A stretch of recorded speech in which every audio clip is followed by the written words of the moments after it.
Ya, pada pertemuan yang lalu kita sudah bahas tentang muqaddimah ya daripada pelajaran tentang masalah ini. Ya, kita sebutkan bahwasanya hal ini adalah terkait dengan rukun iman yang kelima. Yakni apa? Beriman kepada yaumul akhir. Dan ini salah satu di antara rukun iman yang selalu digandengkan oleh Allah Subhanahu wa taala dengan rukun iman yang pertama, yakni iman kepada Allah. Man kana yu'minu billahi wal yaumil akhir. Barang siapa yang beriman kepada Allah dan hari akhir. Nah, ini kalau kita lihat di dalam nusus, ya, nas, apakah itu dalam Al-Qur'an ataupun itu di dalam hadis-hadis Rasulullah SAW, ini banyak ya kalimat-kalimat yang menggandengkan antara iman kepada Allah dan iman kepada hari akhir. Nah, ini menunjukkan bahwasanya keimanan kepada hari akhir ini merupakan perkara yang sangat penting, ya. Jadi jangan dilihat sekedar dilihat urutannya 1, 2, 3, 4, 5, 6. Ini tidak menunjukkan bahwa yang paling bawah, yang paling terakhir ini tidak penting. Semua dari rukun iman itu sangat penting. Ya, namun ketika dia disandarkan atau digandengkan atau sering digandengkan dengan rukun iman kepada Allah, maka ini menunjukkan bahwa perkara ini adalah perkara yang penting atau ada perhatian khusus kepada permasalahan ini. Ya, kenapa? Karena inilah yang bisa kita katakan mengendalikan kehidupan seseorang. Ketika seseorang meyakini bahwasanya apa saja yang dia lakukan di dunia ini, itu nanti akan dia dapati balasannya di akhirat. Ya, sudah saya sebutkan pada pertemuan yang lalu bahwasanya begitu banyak peraturan yang dibuat oleh manusia, itu tidak berhasil atau kita katakan gagal untuk mengendalikan kehidupan manusia. Kecuali jika peraturan itu dilandasi dengan keimanan kepada hari akhir. Keimanan kepada hari yang tidak ada ujungnya lagi. Hari yang abadi. Kalau orang berpikir jernih, orang itu harusnya ya mempersiapkan segala sesuatunya di dunia ini sehingga nanti dia tidak sengsara di kehidupan akhiratnya. Ya, seperti itu. Makanya penting sekali bagi kita untuk mempelajari rukun iman yang kelima ini. Dan ini yang dimulai dengan kematian seseorang.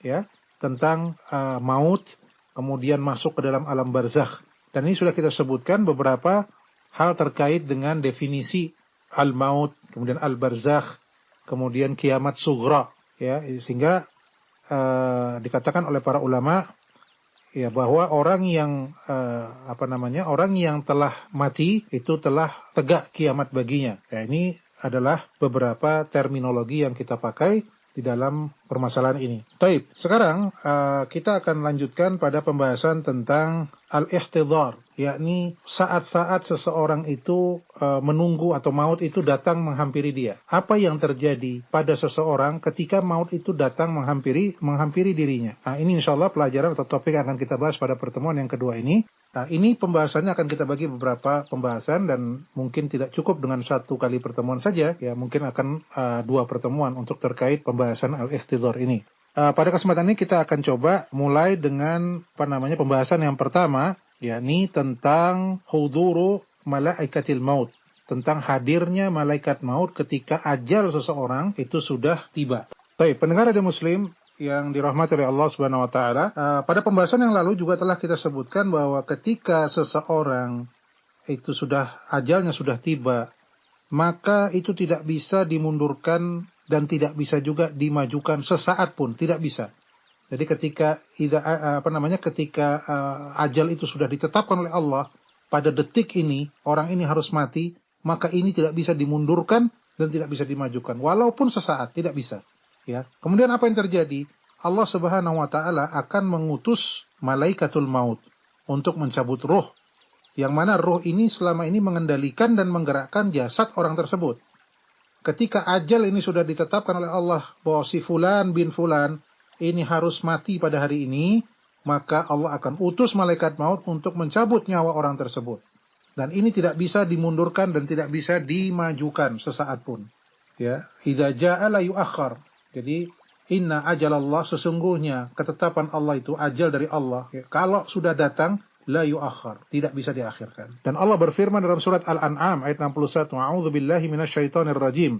wa huwal qahiru fawqa ibadihi wa yursilu 'alaikum hafazatan hatta idza jaa'a ahadukumul maut tawaffathu rusuluna wa hum la yufarritun.